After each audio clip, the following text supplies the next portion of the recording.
Desde la perspectiva ciudadana, Canal 19 presenta Pulso Ciudadano, con la conducción de Julio Valdivieso. Buenas noches, hoy es martes 12 de enero del año 2021. Esta noche vamos a abordar con dos candidatos a diputado al Parlamento Centroamericano. Me refiero a René Mauricio Chavarría, candidato a diputado por Arena al Parlacen. También nos acompaña Leonel Búcaro, candidato a diputado por el FMLN, también al Parlamento Centroamericano. Con ellos dos vamos a abordar este tema tan apasionado. Vamos a ver la necesidad de contar con este mecanismo de elección. ¿Será necesario mantener estos 20 diputados de El Salvador en este Parlamento? ¿Cuál ha sido esos resultados? Estos y otros temas los vamos a abordar en el transcurso de esta hora. Quiero darle la más cordial bienvenida. Muchas gracias, Leonel, por aceptar la invitación y estar de cara al país. ¿Cuáles son tus visiones? Un saludo a todo el pueblo salvadoreño, a nuestros hermanos en el exterior, y por supuesto que vamos a dilucidar todo el tema del Parlamento Centroamericano, mitos, creencias, difamaciones y aciertos que la población debe de conocer. Igualmente, Mauricio, es un gusto tenerte aquí. Gracias, Julio, por la invitación y bueno, un saludo también a Leonel, a los televidentes, y realmente creo que va a ser una interesante conversación sobre un tema que debemos darle una óptica de optimismo y del vaso medio lleno, porque realmente las condiciones del país coyunturales y estructurales, creo que urge de que nosotros seamos propositivos, proactivos y más que todo que pensemos en el bienestar común de nuestra población y la integración económica y la integración centroamericana en general como instrumento de desarrollo y de oportunidades. Creo que pasa por el tamiz del Parlacen, que tan mal predicado está, pero creo que poco a poco vamos a exponer los temas, ¿verdad? Bien, entiendo, Leonel, tú ya fuiste presidente, vicepresidente del organismo. Quisiera nada más poner en contexto que el Parlamento Centroamericano está conformado por 50 partidos políticos, ¿verdad? Su primera sesión la realizó un 26 de octubre del año de 1991 en Guatemala. Los estados miembros, y aquí me corregís, está Guatemala, El Salvador, Honduras, Nicaragua, República Dominicana, Panamá, a partir del año 2016. ¿Es así? Es correcto. Panamá. Llama poderosamente la atención que no está ni Costa Rica ni Belice, si se supone que es un proyecto centroamericano. Y los estados observadores: México, Puerto Rico, Marruecos, Taiwán y Venezuela.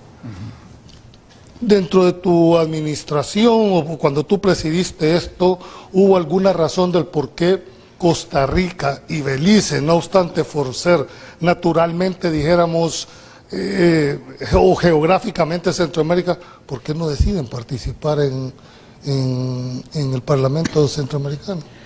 Esto tiene que ver con el origen del Parlamento Centroamericano. Ahí te faltó incluir a Panamá. Pero es que Panamá se retira en un momento y después... nunca se retiró. Porque... No, porque después por una sentencia de la Corte Suprema de Justicia lo ordenan. Que ningún país se puede retirar por decisión propia. Esa fue una controversia creada por el presidente Martinelli, que en mi mandato tocó resolver, y lo resolvimos adecuadamente. Es más, él se juramentó posteriormente como diputado al Parlamento Centroamericano.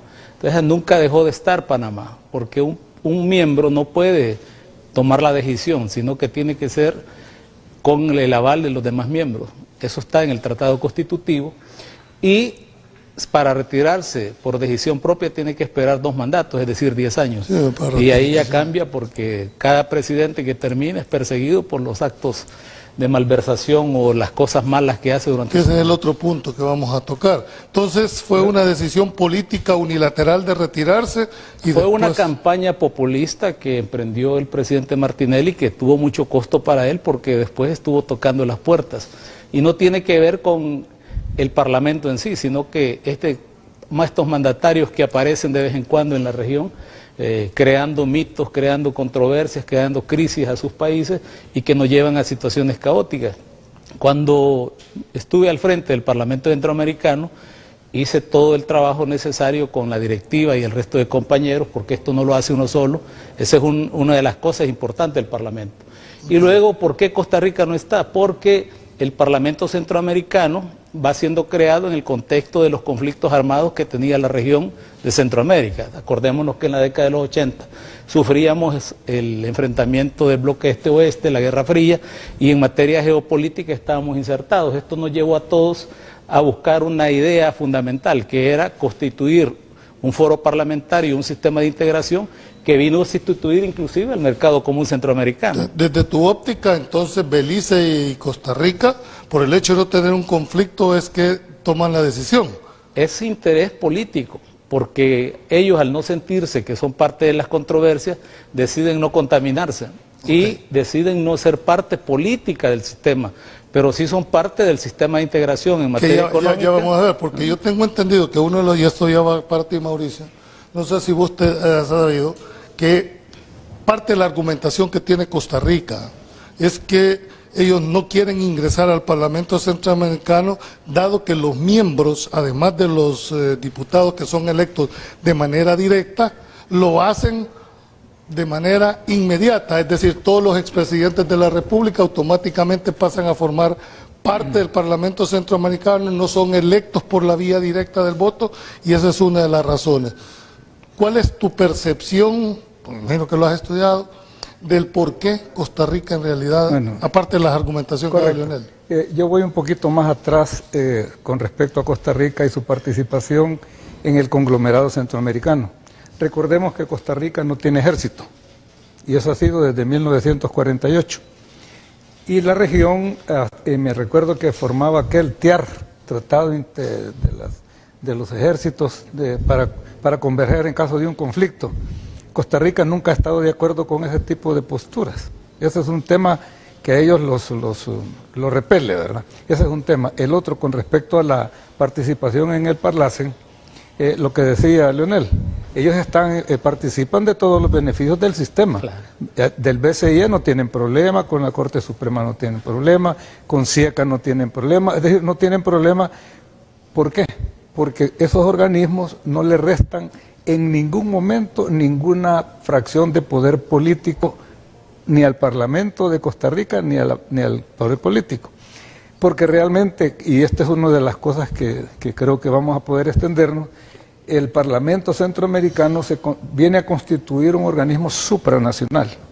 Y de alguna manera, de alguna forma, para que sean vinculantes los acuerdos, y aquí vamos adelantando ya un poco al tema, las asambleas legislativas o congresos de cada uno de los países deben de ceder alguna porción de poder político a un ente suprarregional. Entonces, esa partecita, creo que los costarricenses de una vez por todas dijeron, no estamos dispuestos a ceder nada. Entonces, y dejan una postura realmente cerrada. Otro que interpretan, Leonel, y tú porque lo has vivido, dijéramos, el hecho de que Costa Rica se plegó un poco más a Panamá y a Colombia, es decir, porque geopolíticamente hablando, están más afines, dijéramos, hacia el sur que hacia el centro. ¿Qué de cierto hay de eso? No, mira, yo tuve la oportunidad de hacer las gestiones para la integración de Costa Rica al sistema en su totalidad.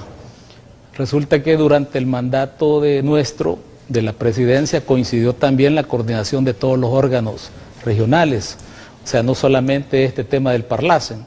Entonces eso nos llevó a tener conversaciones y prácticamente son intereses políticos que tienen que ver con esa figura que yo te decía. Acordémonos que en el contexto del Parlamento Centroamericano surge Esquipula II, Esquipula de los Pueblos, y se genera una figura para la paz en Centroamérica. Entonces se habla de la democratización, de la paz y del desarrollo de los pueblos.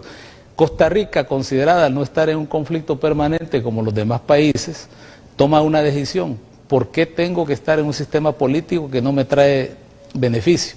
Y por eso deciden ser parte solo de aquello que les da beneficio.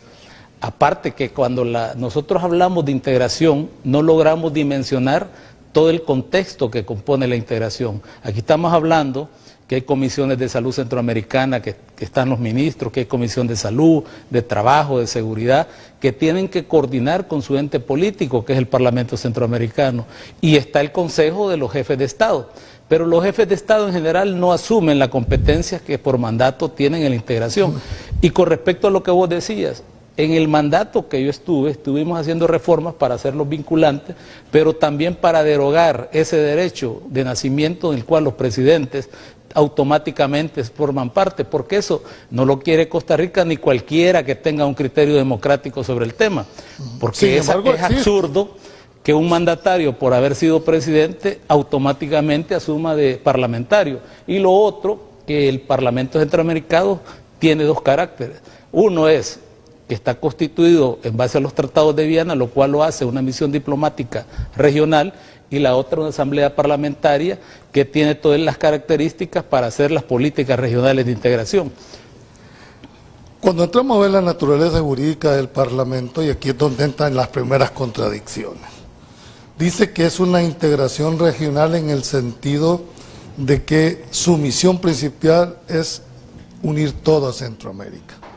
Pero me parece, dijéramos, si ese fuese el fin, un contrasentido, porque ¿dónde está Costa Rica? ¿Dónde está Belice? Pero se incorpora a República Dominicana, que no tiene nada que ver con el tema de la región centroamericana. Entonces, ¿cuál puede ser en realidad el beneficio para un Estado, que vamos a entrar, cuánto nos cuesta, de pertenecer a este organismo? Bueno, es que para poder comprender la dimensión de los beneficios de la integración y de la región, hablemos de algunos números. Por ejemplo, estamos hablando de más de 280 millones de Producto Interno Bruto en la región. Estamos hablando de más de 55 millones de habitantes y unas 500.000 kilómetros cuadrados, 2 océanos. Es decir, alguien que esté despierto y en la actualidad económica y política ve la integración regional como una gran oportunidad. Evidentemente República Dominicana la vio, y se recuerdan que hace años estaba lo del CARICOM también de por medio. O sea, aquí ha habido una serie de movimientos o de propuestas regionales que realmente aquí los que somos torpes, o sea, no admiremos a República Dominicana, los que somos torpes somos nosotros, que desde 1830 y algo estamos hablando de la Confederación Centroamericana, de la República Federal. Es decir, no hemos logrado vernos más allá de la nariz por estar con estas cosas de intereses pequeños, y realmente otros han avanzado mucho más. Mercosur fue posterior. O sea, es decir, no nos admiremos de República Dominicana. Realmente es admirable la torpeza con la que estamos manejando el proceso de integración. Lionel, un hecho, dijéramos, parece simple, pero si ni siquiera hemos podido eliminar las aduanas, Guatemala está a menos de 200 kilómetros de El Salvador, pero te tardás 5 horas en la frontera, tenés leyes de tránsito totalmente diferentes que cambian al nomás pasar de 2 a 3 ejes. Esa homogenización de legislación, ¿por qué no se ha podido hacer en 30 años? Mira, se han hecho muchas cosas, pero nuestros países tienen la característica de no respetar los tratados. Tenés el CA4. Correcto. El CA4 fue creado por el Parlamento Centroamericano. 4 países, Honduras, Nicaragua, Guatemala y El Salvador, deciden abrir sus fronteras y hacer el paso fácil.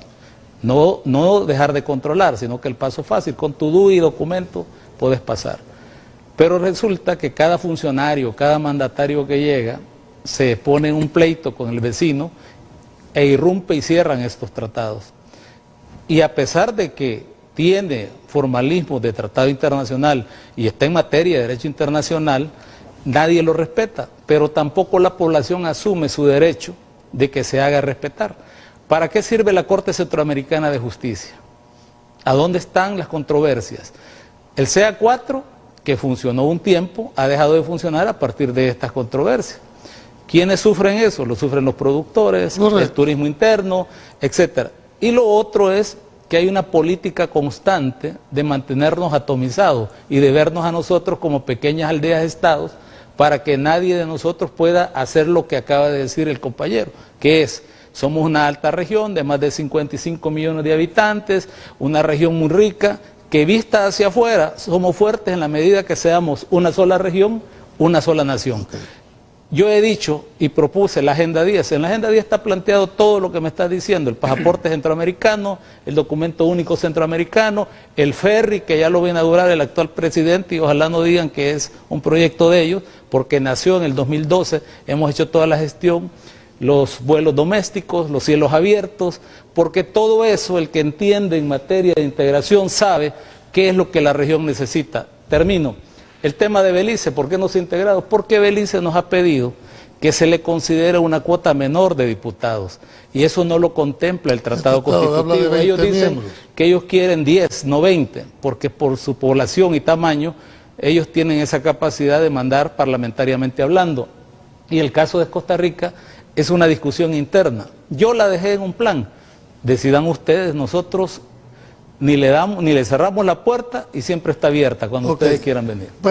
Para terminar ya este punto y entrar en la segunda sobre la estructura, entonces, ¿de qué sirve mantener o generar un instrumento si al final no lo vas a respetar? Y cada uno, porque me está dando la razón. Mira, se crearon un instrumento, pero no lo respetan. Entonces, ¿qué sentido tiene? Yo creo que depende del punto de vista, porque si ustedes la Constitución, el artículo 89, le establece a la Asamblea Legislativa una tarea en materia de integración centroamericana. Ahí está. Y luego en el reglamento, lo conoce bien Leonel, ahí le establece a las comisiones la obligación de relacionarse con su Asamblea Legislativa. Entonces, a mi modo de ver, si estos parlamentarios del Parlace toman experiencias de otras partes, buenas, apropiadas, adecuadas para aumentar la inversión, generar empleo, mejorar el medio ambiente, toda la cartera que tiene de las comisiones permanentes, de 13 comisiones que tienen un menú de propuestas, que las tomaran nuestros parlamentarios, seamos egoístas, nuestros parlamentarios, las tomaran, las copiaran y vinieran a la Asamblea, y presionaran porque esas se transformen en decretos legislativos, habría una utilidad para nosotros. Bueno, tengo que irme a un corte comercial, pero dejamos planteada la pregunta.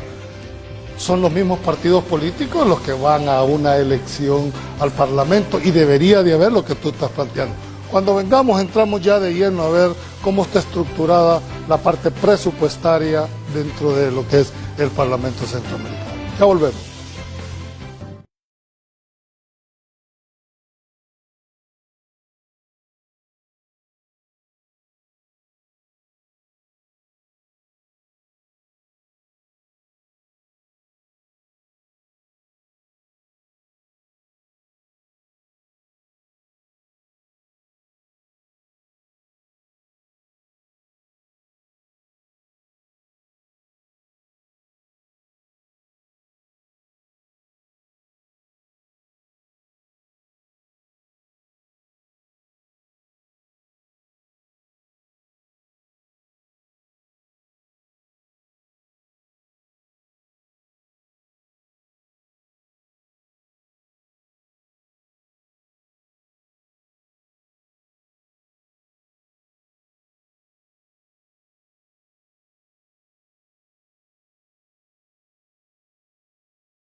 Estás viendo Pulso Ciudadano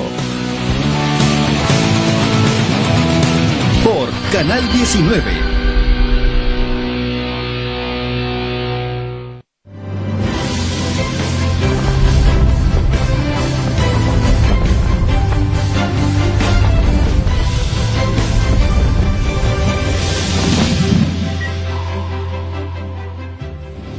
Gracias por continuar en Pulso Ciudadano. Antes del corte comercial nos habíamos quedado con un planteamiento, pero quiero hablar con los dos sobre un tema que yo sí siento que lo debemos de dejar muy finiquitado, y es el hecho de cómo se escogen a los candidatos que van al Parlamento Centroamericano, porque muchos dicen ese es el cementerio de todos los políticos, esa es la institución que lo que hace es proteger a los expresidentes por todos los actos de corrupción que ellos han tenido. En fin, hay una percepción negativa del rol, pero no entiendo cuando Mauricio me plantea, me dice, mira, es que no ha habido una verdadera conexión entre la autoridad centroamericana con la nuestra.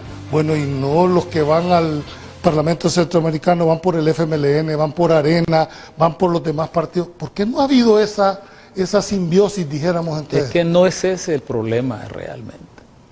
La institución como tal tiene que ver con sus componentes, que son los individuos. En El Salvador, la Asamblea Nacional está difamada completamente, y más ahora con toda la campaña y propaganda que está ejecutando los partidos comprados por el presidente. Ese tema tiene que ver con que la población, cuando escoge quién va a representar a El Salvador, que son 20 personas, hombres o mujeres, deben comprender a quién le va a dar ese mandato, independientemente del partido político. Porque alguien puede representar a su partido y creer que va a ir a hacer integración bajo la bandera de su partido. No, la integración va más allá. Y si leen a Morazán, a los procesos de integración y qué somos como región, se darán cuenta de la gran necesidad. Entonces, cuando hablamos de este tema, tenemos que hablar de la mínima comprensión de qué queremos integrar. ¿Cómo nos vamos a integrar? En materia educativa, homologar los títulos, que fue un planteamiento no solo dejado teóricamente, sino que yo tuve que andar de país en país hablando con los rectores de cada universidad, pidiéndoles que por favor integraran todo el tema. Pero eso pasaba también por los ministros de educación. Luego tenés el tema de las compras conjuntas de medicamentos. La población desconoce que existe la Comisión de Salud Centroamericana en la cual están integrados los ministros. Y bajo la presidencia se planteó, compren la medicina conjunta porque eso va a abaratar los costos para cada uno de los países. Hicimos el ejercicio, no creas que no se hizo. Y ahí sí participó Costa Rica, porque Costa Rica, cuando la ve que se trata de ganar dólares, se mete. Y la bajamos a un 40% a través de Comisca. Hoy que tenemos la crisis del COVID, en vez de andar haciendo propaganda, maltratando a la gente y hablando carambadas que se desconocen, debería hacerse el esfuerzo de la compra de la vacuna conjunta a partir de la integración. Sobre Son todo cosas con la experiencia concretas. que tú sí que sea. Pero Mauricio, me cuesta entender a mí, ¿verdad?, de que no puede haber esa relación entre, bueno, con que le cuesta a la población entender por quién va a votar en la Asamblea Nacional, ya no digamos en estos 20 que ni siquiera saben los perfiles que van a ir. Bueno, Julio, en ese sentido y siendo un poco egoísta, quiero agradecerte la oportunidad de estar frente a los televidentes y que nos miren, Claro, que nos miren la cara. Claro, es que ese es el rol objeto, de ¿no? esto. Y que sepan de quiénes somos, qué hemos hecho, qué sabemos. Es decir, no es al azar, pues, o sea, recuérdate que el Parlacen, con esto del voto por bandera, siempre dio preferencia a los primeros 8, ¿vale? Ahí iba, dijéramos, va revuelta, ensalada, ensalada. Gente que sabía lo que iba, gente que no sabía lo que iba y gente que no supo a dónde estuvo. Y por lo tanto los resultados hacia adentro no pueden ser diferentes. Ahora se tiene la oportunidad de hacer la selección, elegir y votar por rostro. Y yo creo que eso es bien oportuno, lo que señalaba Leonel, de que la población ahora se vuelve responsable, altamente responsable en cumplir con el deber cívico de elegir y votar por las personas que van a representarlo, porque mira, psicológicamente, yo he estado escribiendo un poco en el Facebook, dice, cuando una persona va al supermercado, escoge un buen producto y a buen precio, sabe elegir, discierne, pero ¿por qué para cosas tan importantes como es el porvenir, el desarrollo económico, la salud de su familia, el proyecto político, por qué la población no discierne de la misma forma? Por una razón. Ahora, hay varias respuestas. La primera es de que el partido le encapsula las propuestas y no le da mayor chance. Pero ahora que se va a votar por rostro, hay un menú. Son 5 partidos que están haciendo una oferta para Parlacen. Ahí habemos de todos. Habemos jóvenes, viejos, unos más ignorantes, otros menos ignorantes. Es decir, pero es el momento en el que se razone, es decir, yo llamo la atención al televidente que nos está escuchando, tiene que dilucidar su voto. Eso que tú estás planteando parte de 2 premisas, Leonel. Quiero ver cómo poder superar. Todos sabemos que el voto nuestro no es un voto racional, el voto es emocional. Es emotivo, en este es país. emotivo. Por más que lo he dicho. Yo hasta este momento no he visto que alguien diga yo voy a votar, bueno, habrán excepciones, porque el planteamiento programático de este candidato llena nuestras expectativas. No, votás porque se tomó una selfie, votás porque la persona tiene determinado, porque es bonito, porque es feo, en fin. Entonces, ¿cómo superar eso los partidos políticos FMLN y Arena? Bueno, en el caso nuestro, cuando se planteó mi participación hace muchos años, yo ya tenía la experiencia de haber residido en Europa y haber estado de cara al tema de la Unión Europea y Parlamento Europeo y haber recorrido temas de integración. Cuando el partido toma la decisión de que yo participe y la militancia vota para que así se haga, y luego se me dice, vas a ser el candidato a la presidencia, primero a la vicepresidencia, hay una apuesta al tema de integración. Y yo le contaba al compañero acá que inclusive las otras fuerzas apoyaron esa presidencia. Tuve el 96% de los votos, de casi todos. Sí, pero tal vez tú serás uno entre todos los que iban ahí. Por supuesto, pero había una apuesta de conocimiento en el tema de integración. No, lo que yo te perdona que te interrumpa, eso lo entiendo, no. ¿Cómo la población puede medir para poder empujar? Lo que sucede es que todavía en este proceso, acordate que Centroamérica, Latinoamérica, vive procesos democráticos incipientes, jóvenes, que están en peligro todavía. Yo te voy a decir, yo era uno de los que creía que jamás íbamos a volver a un conflicto, pero viendo la situación... ¿Crees que se puede llegar a un conflicto? Podría ser. ¿Por qué? Porque cuando hay crisis y la gente le aprieta el estómago y la política de mentiras pasa la línea, la gente reacciona. Mira lo que pasó en Estados Unidos. Ahí está el ejemplo de una guerra civil hace muchos años, para defender un ejemplo de democracia que se vende por el mundo. Cuando hablamos de integración, ¿qué ves vos? En las escuelas, ¿hay educación de integración o de disociación? Nosotros hemos hecho proyectos deportivos regionales para que vengan los muchachos de otros países, han sido exitosos. Hemos hecho el tema de las becas Morazán para ir trabajando todo este tema. Estamos proponiendo el tren mesoamericano, que es una lucha para evitar ese tema del precio que implica para los comerciantes trasladarse, el transporte centroamericano, etcétera. O sea, hay cosas concretas, pero los gobiernos no toman su responsabilidad para ejecutar la agenda. Mauricio, siempre en ese orden de ideas, han pasado 30 años y hasta ahora que me estoy enterando de lo que Leonel...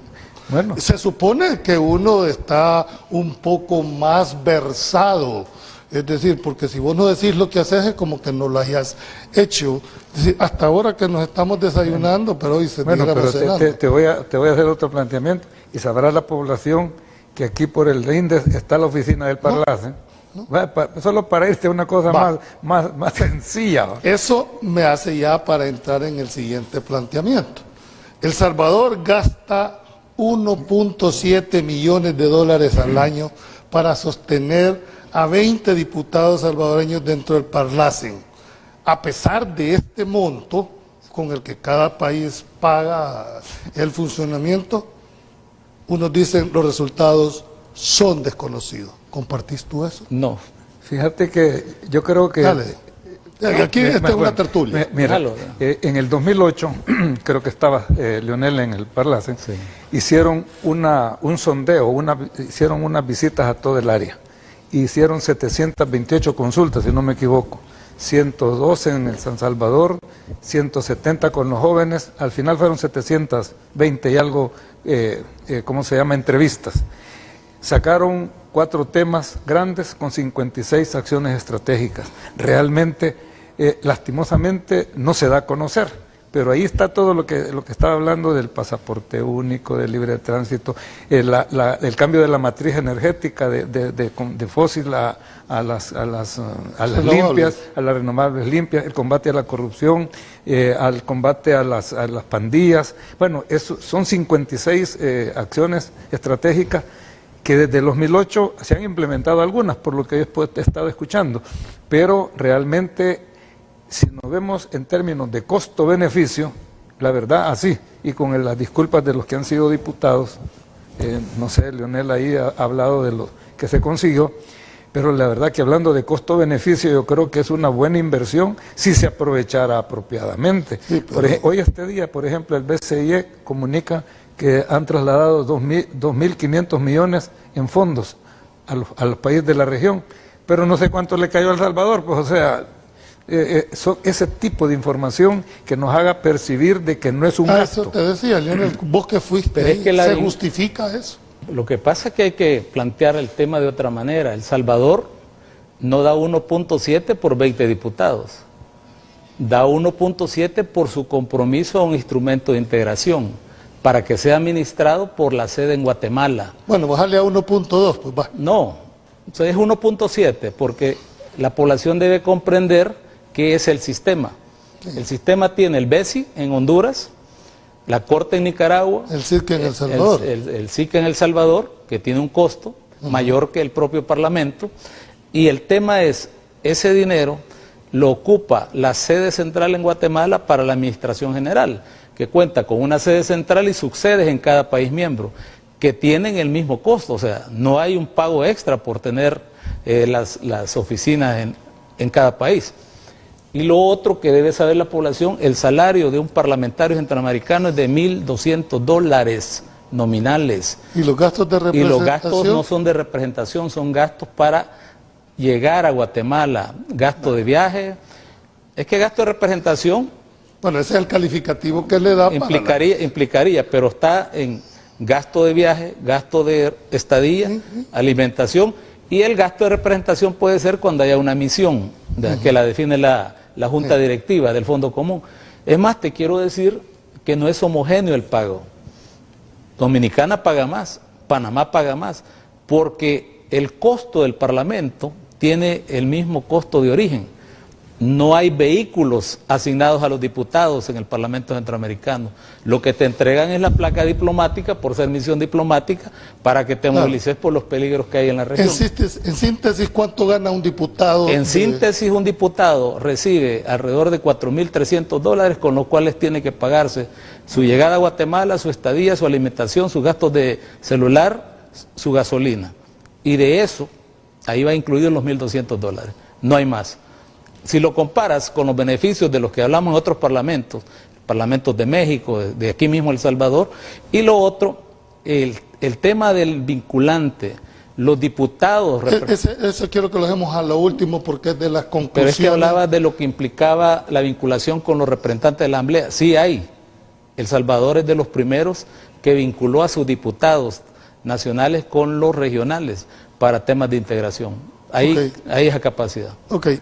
Yo te quería preguntar, Mauricio, después de que nos ha explicado eso, ¿se justifica entonces esa erogación del 1.7 millones al año para mantener toda una infraestructura que, aunque bien hechos, se han hecho, dijéramos, puntos muy específicos, pero que en la práctica el CA4 que puso, por ejemplo, Lionel, no se aplique? ¿Por qué? Porque uno de los Estados miembros dijo, no la voy a aplicar.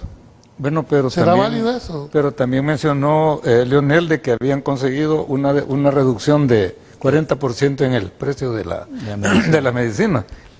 ¿Cuánto significó eso en términos de dinero? Respecto al 1.700.000, por ejemplo. Y así, por el estilo, podrían irse sufragando, más bien... ¿Cuánto dice el presidente que va a costar la vacuna del COVID? ¿Cuánto va a gastar El Salvador? Oh. Si los cubitos van a costar 5 millones, ¿cuánto va a costar la vacuna? Para 7 millones.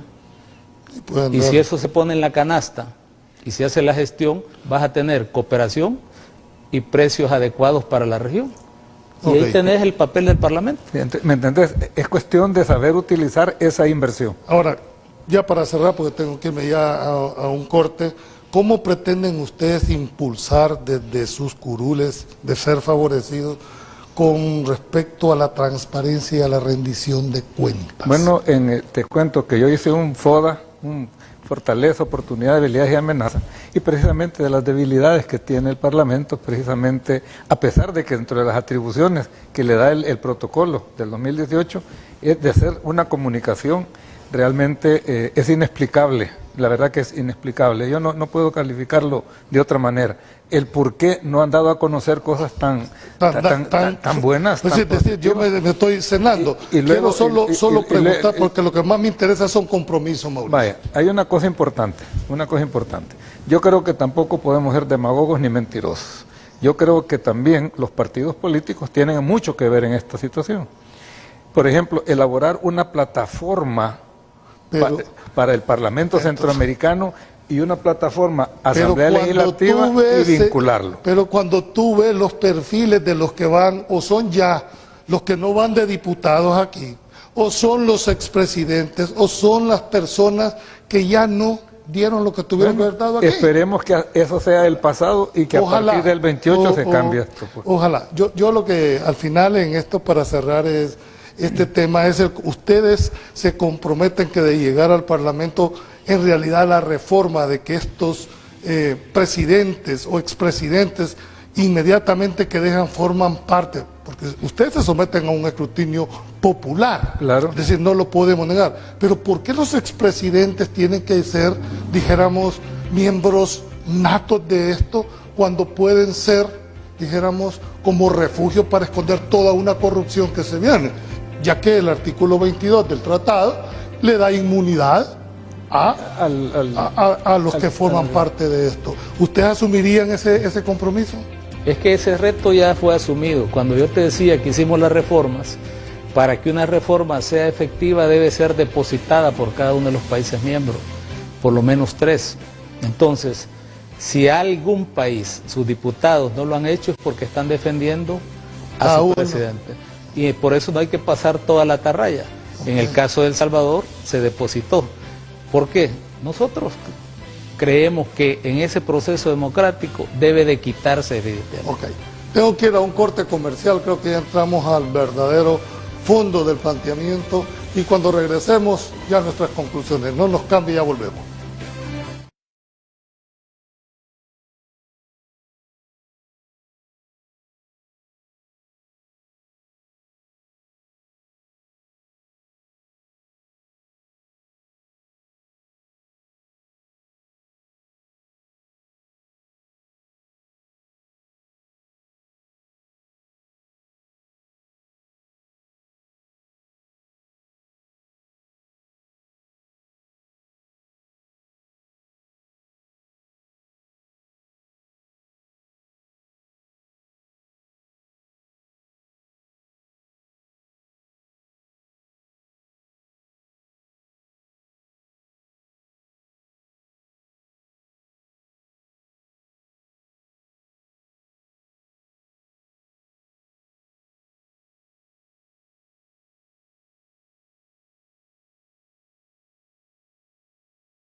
Estás viendo Pulso Ciudadano por Canal 19.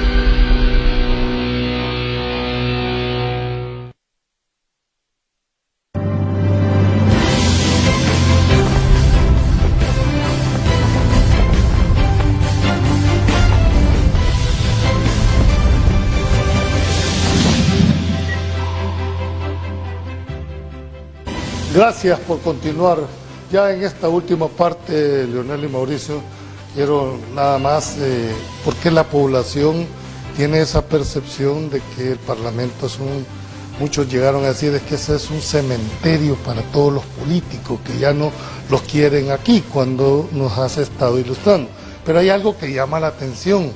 Yo puedo entender la inmunidad o el privilegio procesal de un antejuicio para el parlamentarismo en El Salvador, pero ¿será necesario tener inmunidad en un parlamento donde su intención es la integración centroamericana? Lo que pasa es que te decía yo al principio de la entrevista que tenemos doble carácter.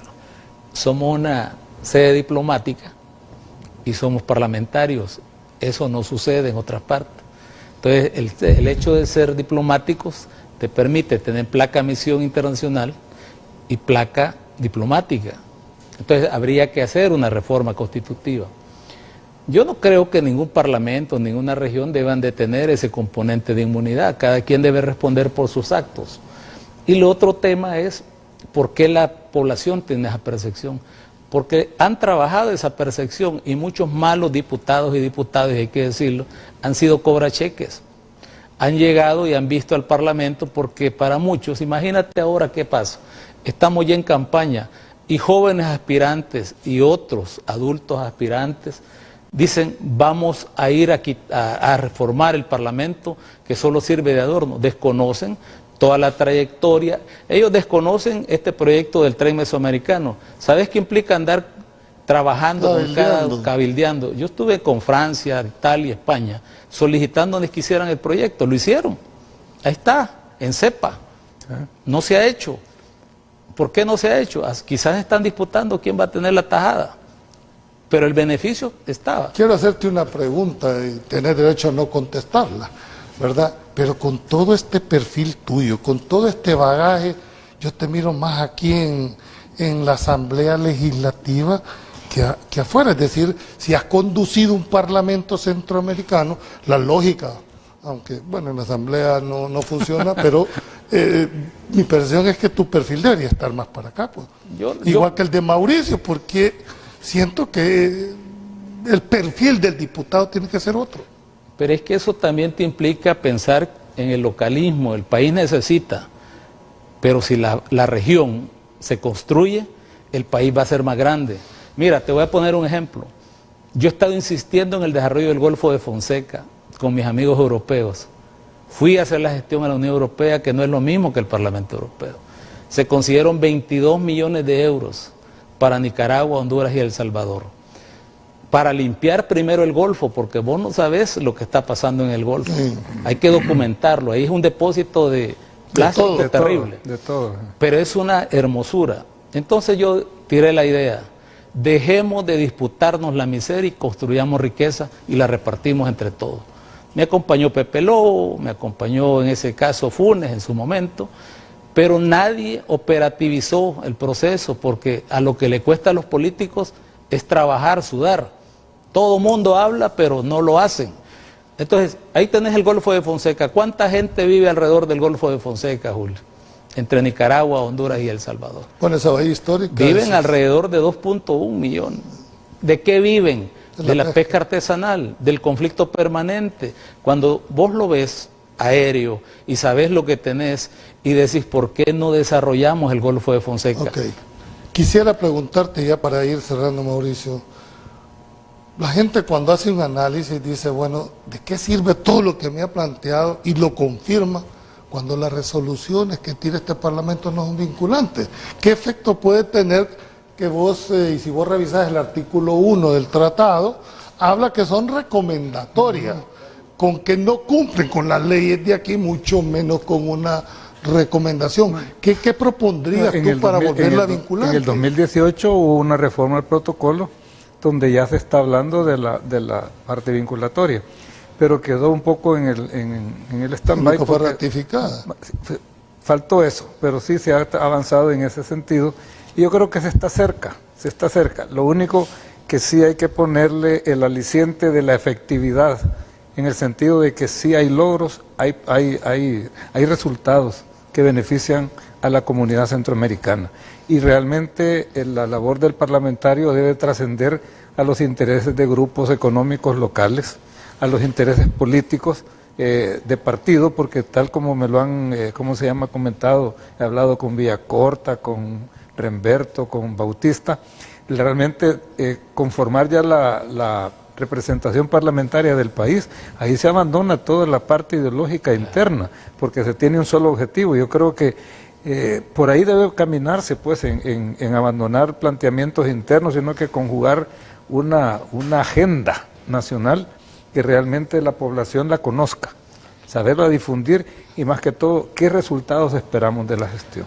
¿Crees tú que en este proceso le faltó al Parlamento comunicación, le faltó al Parlamento decir cuáles fueron, dijéramos, los logros, sobre todo? No sé si tú rendís una memoria de labores después de cada gestión, porque te soy honesto, traté de revisar, aquí no encontré una memoria de labores que dijera, hombre, hasta ahora que nos estamos desayunando con los temas de un tren mesoamericano, de tu gestión de frente al parlamentar, frente a la Unión Europea, sobre cómo... Pero ¿por qué eso no se sabe? ¿Por qué no se dice? Mira, un aliado efectivo que yo tuve fue Megavisión. Desarrollamos el proyecto del migrante, por ejemplo. Pocos saben que en ese momento fuimos a Chiapas, hicimos el recorrido del migrante varias veces y hablamos con las autoridades, vimos el problema de los derechos humanos, todo lo que implica eso. Y creamos la Casa del Migrante. Uno de los reporteros más importantes que tenía en ese momento Megavisión me acompañó por gestiones con el dueño del canal. Y fue a hacer todo el recorrido, lo documentó y fue a ver la gestión de la creación de las casas del migrante.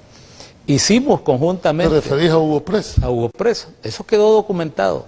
Y Hugo me acompañó a España, me acompañó a Panamá y vio toda la gestión de lo que es la integración en práctica. Porque muchas veces la gente, o como tú dices, sirve de vinculación. No, no es ese el problema. Porque ya con sus características, con lo documentado en su elemento de constitución, tiene la suficiente capacidad de hacer muchas cosas de integración. Ahora, en materia de leyes vinculantes, ese es un proceso pendiente que se inició también con la gestión y se hizo una comisión de reformas donde hay que eliminar, por ejemplo, lo de los presidentes, pero también en qué va a ser vinculante el Parlamento con respecto a los países, en materia de integración, porque no puede también inmiscuirse en los asuntos nacionales. Pero el primer tema es entender como centroamericanos en función de qué nos vamos a integrar. Y ahí es donde se creó la Agenda 10. Hay una agenda que fue retomada después de que yo terminé mi mandato, es de dar a conocer. Yo terminé en el 2016. Después ni fue funcionario público, ni estuve en cargos políticos, sino que terminé mi periodo, terminé del Parlamento Europeo y ahora se me ha dicho, bueno, Leonel, vamos a ver. Y por eso desde la casilla 15 estamos haciendo esa apuesta. Y va a depender del ciudadano. Y yo estoy pidiendo, escojan a los hombres y mujeres que deben representar El Salvador. Eso es lo que me hace preguntarle a los dos. ¿Van a pedir el voto ustedes por bandera o por rostro? Porque veo, dijéramos, estrategias diferentes. Tu partido, bandera. ¿Cómo es esto que quiero entender? Mira, yo creo que aunque los partidos digan bandera, los que nos están viendo pueden decir por rostro. Sí, porque pero eso estoy claro, esa es opción de él. Aquí tienen dos candidatos. Me refiero a ustedes como candidatos, porque mira, tú sos el 15. ¿Qué número va vos? El 17, estamos bien. ¿Andan bien? Andamos pero bien. Hay 15 abajo de ustedes. Arriba. Sí, lo que pasa es que escoger a uno de nosotros es escoger a un elemento de la bandera. Ahora, ese es un discurso político que no... Te digo por qué. Porque la diferencia está... O escoge lo que el partido te está dando en preferencia, o escoges a un militante del partido en el cual crees que tiene contenido. Porque tú partiste de una cosa, ¿tiene la población la capacidad de discernir a quién quiere elegir para ir a la misión? No. Entonces hay que exponerle a la población, porque yo no he visto a ningún candidato casi del tema parlamentario centroamericano que exponga una agenda o que conozca siquiera el tratado constitutivo y la historia. Es correcto.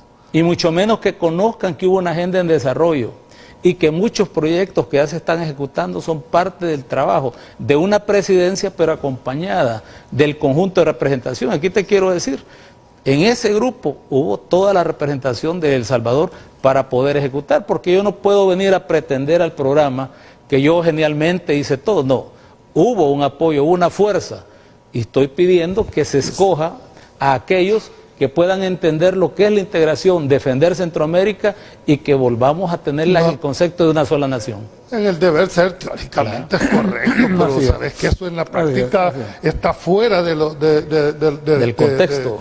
Del contexto. Yo te puedo preguntar. Tú representás, dijéramos, todo el proceso interno que el Partido Arena y también el FMLN. En realidad, Mauricio, se escogió un perfil para las personas que iban a ir al Parlamento Centroamericano. Mira, si hubo perfil, lo saben las autoridades que escogieron. Yo lo que conozco es el mío, profesional, con años de ejercicio profesional, como economista, como actuario, bueno, tú lo sabes bien. y realmente con experiencia comprobada en cuanto a crear proyectos y a realizar proyectos, que creo que es lo que decía Leonel, gente que sepa primero lo que va a ir a hacer, porque eso de decir, procuremos el bien, ahí veo los MUPI, vamos por el bienestar, ¿eso qué significa?